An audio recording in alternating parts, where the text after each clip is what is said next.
வணக்கம், welcome back to Thoothukudi cooking. இன்றைக்கி நம்ம பார்க்க போகிற ரெசிபி உளுந்தஞ்சோறு. கை கால் வலி, இடுப்பு வலி இருக்கிறவங்க உளுந்தஞ்சோறு பொங்கி சாப்பிடும்போது அது ரொம்பவே நல்லா கேட்கும். வாரத்துக்கு ஒருக்க இந்த மாதிரி செஞ்சு சாப்பிடுங்க, உடம்புக்கு ரொம்பவே நல்லது. அதுக்கு இன்றைக்கி நான் தேங்காய் பால் இதுக்கு சேர்த்துக்கிறேன். தேங்காய் பால் சேர்த்து செய்யும்போது அதோடய டேஸ்ட் ரொம்பவே நல்லாயிருக்கும். வழக்கமாக நம்ம 1 கப் ரைஸ்க்கு 2 கப் தண்ணின்ற அளவில் வைப்போம். இதுக்கு தண்ணி கொஞ்சம் அதிக அளவில் வைக்கணும். நீங்கள் தேங்காய் பால் சேர்த்துட்டு அது போக மீதி இதுக்கு தண்ணி சேர்த்துக்கோங்க. அதிகமாக 1 கப் தண்ணியாவது வச்சிங்கன்னா தான் இது நல்லாயிருக்கும். இன்றைக்கி நான் 2 கப் அரிசி 1 கப் உளுந்து எடுத்துருக்கிறேன். அரிசியும் உளுந்தையும் 1 மணி நேரம் நல்லா ஊற வச்சு கழுவி எடுத்து வச்சுருக்கிறேன். இப்போ இதை தண்ணி வடிச்சிட்டு நம்ம தேங்காய் பாலோடு சேர்த்து எடுத்துக்கிடுவோம். அரிசி உளுந்து சேர்த்து 3 கப் ஆகுது.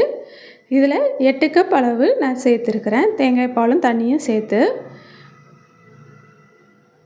இது கூட 5 பூண்டு பல் சேர்த்துக்கிடுவோம். 5 இல்லை 6 உங்கள் பூண்டு வாசத்துக்கு ஏற்ற மாதிரி நீங்கள் சேர்த்துக்கோங்க. கொஞ்சமாக வெந்தயம் சேர்த்துக்கலாம். இது உடம்புக்கு ரொம்பவே குளிர்ச்சி. அதிகமாக சேர்த்துறாதீங்க, கசந்துடும். கொஞ்சமாக சேர்த்துக்கலாம். 1/4 டீஸ்பூன் அளவு ஜீரகம் சேர்த்துக்கிடுவோம். இது நல்லா வாசமாக இருக்கும், செமிக்கிறதுக்கு ரொம்பவே ஹெல்ப்ஃபுல்லாக இருக்கும். சாதத்துக்கு தேவையான அளவு உப்பு சேர்த்துக்கிடுவோம். இப்போ குக்கரை மூடி ஃபுல் ஃப்ளேமில் வச்சுருக்கோம். மேலே ஆவி வந்ததும் வெயிட் போட்டு சிம்மில் வச்சு 1/4 மணி நேரம் வச்சு இறக்கணும்.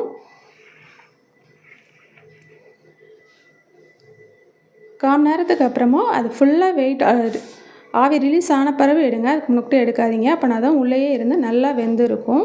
இல்லாட்டினா உளுந்து வேக லேட் ஆகும். அதனால் உளுந்தையுமே நல்லா ஊற வச்சுட்டு அதுக்கப்புறமா சேர்த்திங்கன்னா தான் நல்லாயிருக்கும். இப்போ நம்மளோட உளுந்தஞ்சோறு சூப்பராக ரெடி ஆயிடுச்சு. இது கருவாட்டு குழம்போடு இன்றைக்கி நாங்கள் சாப்பிட போகிறோம்.